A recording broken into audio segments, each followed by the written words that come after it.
नमस्कार, आपका हार्दिक स्वागत है डीजी ज्ञान यूट्यूब चैनल पर। इस वीडियो में हम नेटवर्क डिवाइसेस की अगली डिवाइस ब्रिज के बारे में सिखलाई लेंगे। इससे पहले हब के बारे में ऑलरेडी एक वीडियो अपलोड कर चुके हैं। अगर वीडियो देखना चाहते हो तो आप डिस्क्रिप्शन में जाके वीडियो देख सकते हैं। चलिए शुरू करते हैं। सबसे पहले ब्रिज की डेफिनेशन देखते हैं। अगर सिंपल वर्ड्स में कहें तो ब्रिज जो है उसको डिफाइन कर सकते हैं the network device that provides a connection between two local area network और two segment in same local area network. यानी कि दो अलग अलग सेगमेंट्स को, यह एक ऐसी नेटवर्क डिवाइस है जो कि एक पर्टिकुलर नेटवर्क के अंदर दो अलग अलग सेगमेंट्स को आपस में कनेक्ट करने में मदद करती है। तो सिंपल भाषा में इसको हम कहेंगे कि दो अलग अलग सेगमेंट्स को आपस में कनेक्ट करने वाली डिवाइस को नेटवर्क ब्रिज कहते हैं। अब एक मॉडल की मदद से हम किस तरीके से काम करती है ये हम देखेंगे। सबसे पहले यहाँ पे हम दो नेटवर्क सेगमेंट्स बना लेते हैं। यहाँ पर एक नेटवर्क सेगमेंट हम बनाते हैं, यह एक हब है और यहाँ पर इसके साथ में ये चार कंप्यूटर या तीन कंप्यूटर कनेक्टेड हैं, ए बी और सी, ये तीन कंप्यूटर कनेक्टेड हैं। और यहाँ एक चौथा जो है ये ब्रिज बना हुआ है। ब्रिज के साथ, ब्रिज इसलिए मैं बड़ा बना रहा हूँ ताकि आपको समझ में आ सके, यहाँ पर टेबल भी मेंटेन होती है। ओके, इसके बाद में एक और यहाँ पर हम बना लेते हैं हब और इसके साथ में तीन अलग अलग कंप्यूटर्स को कनेक्ट कर देते हैं। यहाँ पर डी, ई और एफ, यहां पर ये तीन कंप्यूटर्स कनेक्ट कर दिए। और ये क्या दोस्तों, ये है ब्रिज, ये एक नेटवर्क का ब्रिज है। अब ये किस तरीके से काम करता है ये देखेंगे। सबसे पहले जैसे मैंने पिछले एग्जांपल में, पिछले वीडियो में बताया था कि एक हब जो क्या करता है, कोलिजन डोमेन है, वो सबको डेटा भेज देता है। ये भी क्या करता है, किस तरीके से डेटा भेजता है वो सीखेंगे। मान के चलते हैं यहां पर ए डेटा सेंड करता है डी को, तो यहाँ पे कार्रवाई क्या हो रही है वो समझिएगा। सबसे पहले जैसे ही ए ने डेटा भेजा तो ए से डेटा कहां पर आएगा, हब के पास आएगा। हब क्या है, एक ब्रॉडकास्ट डोमेन है, तो वो क्या करेगा, सभी को दे देगा। तो इसके पास में कौन कौन है, बी भी है, सी भी है और ब्रिज भी है। तो यहां पर क्या हो रहा है कि डेटा इसने तीनों को दे दिया। तो बी ने क्या बोला, भाई मेरा डेटा नहीं है, ये किसी और का है। सी ने बोला मेरा नहीं, किसी और का है। तो ब्रिज ने क्या बोला, ठीक है भाई मेरे को दे दो डेटा, आ गए इसके पास। अब ब्रिज को क्या पता लगा, सबसे पहली बार एक नया ब्रिज आपने इंस्टॉल किया है तब क्या कार्रवाई हो रही है वो मैं आपको समझा रहा हूं कि इसको मालूम कैसे चलेगा कि किस तरफ कौन सी डिवाइस है। यहां पर ब्रिज क्या करेगा, एक टेबल मेंटेन करता है जिसके अंदर ये क्या करता है, मैक एड्रेस की एंट्री करता है। यानी कि कौन सा मैक एड्रेस मेरे किस तरफ है, ये क्या करता है, एक दो टेबल मेंटेन करता है। टू कोलिजन डोमेन कहते हैं इसको। यहाँ पे आप देख सकते हैं, इसको क्या बोलते हैं दोस्तों, टू कोलिजन डोमेन भी इसको बोलते हैं।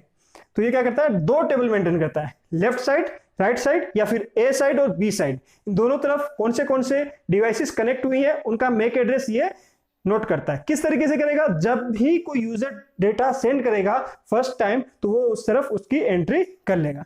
तो यहां पर इसने क्या एंट्री किया, इसकी ये ए साइड है, ये बी साइड है, तो इसने क्या किया, ए साइड में यहां पर एंट्री कर लिया ए। इसको मालूम चल गया कि भाई ए यहां पर है।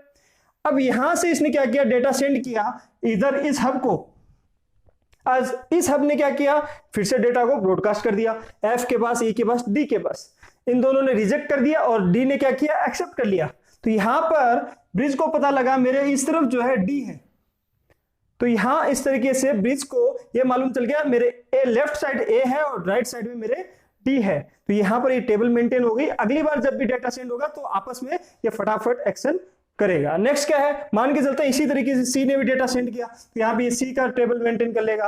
वापस मान ले बी को किया तो यहाँ पे तो डेटा जाएगा नहीं, वापस यहाँ आएगा। ये पहली बार क्या करता है, ये भी ब्रॉडकास्ट डोमेन का काम करता है बेसिकली। तो ये क्या करेगा, यहाँ पे भी डेटा भेजेगा, यहाँ पे भेजेगा, लेकिन बी ने यहाँ एक्सेप्ट कर लिया तो डेटा यहाँ पे जाने का कोई अर्थ नहीं है। ये क्या करेगा, यहाँ पे भी इसको स्टोर कर लेगा और एफ और ई को यहां स्टोर कर लेगा। तो ये एक तरीके से टेबल को मेंटेन कर लेता है। अब आपके दिमाग में आ रहा होगा कि मान लीजिए यहां से मैंने दूसरा ये कंप्यूटर हटा दिया, मान के चलते हैं जो डी नंबर है, डी जो मैक एड्रेस वाला कंप्यूटर है, इसको हटा दिया और यहां पर लगा दिया कोई के कंप्यूटर लगा दिया, मान के चलते हैं। तो क्या होगा, कभी ना कभी तो ये भाई साहब डेटा सेंड करेगा कि नहीं करेगा, कि बस बैठा ही रहेगा या इसको कोई डेटा सेंड करेगा। जब भी ये फर्स्ट टाइम डेटा सेंड करेगा या इसको कोई फर्स्ट टाइम डेटा सेंड करेगा उस समय ये क्या करेगा, यहाँ पे अपनी टेबल में इसको अपडेट कर लेगा और मेंटेन कर लेगा।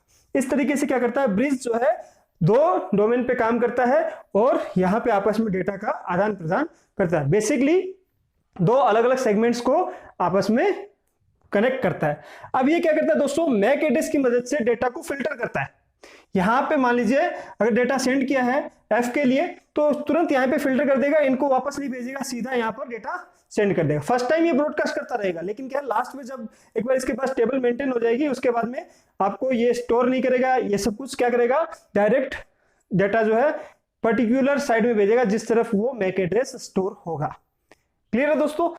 दोस्तों इसके कुछ पॉइंट्स देख लेते हैं जो कि आपको एग्जाम में काफी हेल्पफुल होंगे। सबसे पहले ये ओएसआई मॉडल की सेकंड लेयर में आता है क्योंकि ये मैक एड्रेस को स्टोर करता है और डेटा को फ्रेम में ट्रांसफर करता है। बेसिकली ये क्या है, हब से थोड़ा इंटेलिजेंट है और स्विच से थोड़ा कम इंटेलिजेंट है, दोनों के बीच में ये होता है। नेक्स्ट है दोस्तों ये नेटवर्क सेगमेंट्स को जोड़ता है आपस में, याद रखिएगा ये रिड्यूस ट्रैफिक को जो है वो काफी कम कर देता है ये टेबल मेंटेन करने की वजह से।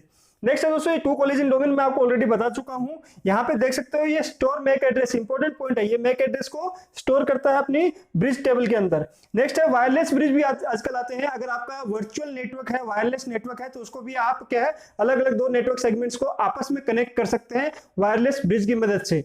और अगर आप इसको इंस्टॉल करना चाहते हैं तो इसका इंस्टॉलेशन काफी आसान है, आपको कोई भी एक्सटर्नल हार्डवेयर या सॉफ्टवेयर या फिर कोई प्रोग्राम की जरूरत नहीं पड़ती इसको इंस्टॉल करने के लिए। आप आसानी से इसको प्लग एंड प्ले की तरीके से इंस्टॉल कर सकते हैं और इसका इस्तेमाल कर सकते हैं।